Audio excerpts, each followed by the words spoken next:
દક્ષિણ ગુજરાતમાં આવેલી નવસારીની કૃષિ યુનિવર્સિટી રાજ્ય અને દેશમાં કૃષિ સંશોધનને લઈ મોખરે છે.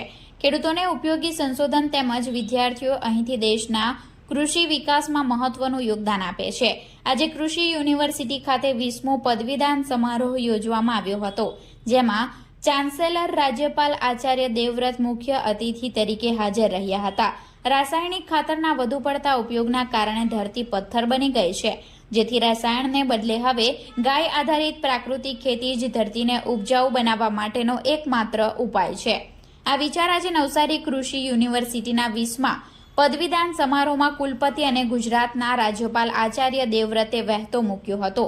સમારોહમાં 641 વિદ્યાર્થીઓને પદવી, જ્યારે 53 વિદ્યાર્થીઓને વિવિધ ક્ષેત્રમાં શ્રેષ્ઠ રહેવા બદલ રાજ્યપાલના હસ્તે ગોલ્ડ મેડલ આપી સન્માનિત કરવામાં આવ્યા હતા, જેમાંથી 21 વિદ્યાર્થીનીઓ અને 13 વિદ્યાર્થીઓને તેમના અભ્યાસ દરમિયાન કરેલ શ્રેષ્ઠ કામગીરીને ધ્યાને રાખી ગોલ્ડ મેડલોથી સન્માનવામાં આવ્યા હતા.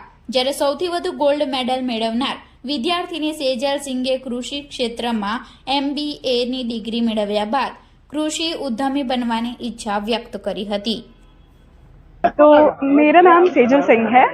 मैं college of agriculture Waghai, Navsari agriculture university BSc agriculture student हूँ। आज मुझे total medals including vice chancellor medal 7 subject medals मिले हैं और इसके लिए आज के दिन के लिए खासकर सबसे पहले मैं आभारी हूँ परमेश्वर की, अपने परिवार वालों की और अपने शिक्षकगण की। मेरे JJ Pastagia sir, Ajay Patel sir, Pushpendra sir और मेरे सभी कॉलेज के टीचर्स जिन्होंने मुझे यहाँ तक पहुँचाया आज के लिए, मेरे सभी फ्रेंड्स और जिनका भी सपोर्ट रहा। एंड आई विश कि ये एक्सपीरियंस से मैं समाज के लिए अच्छा अपना योगदान दे सकूँ। Thank you so much.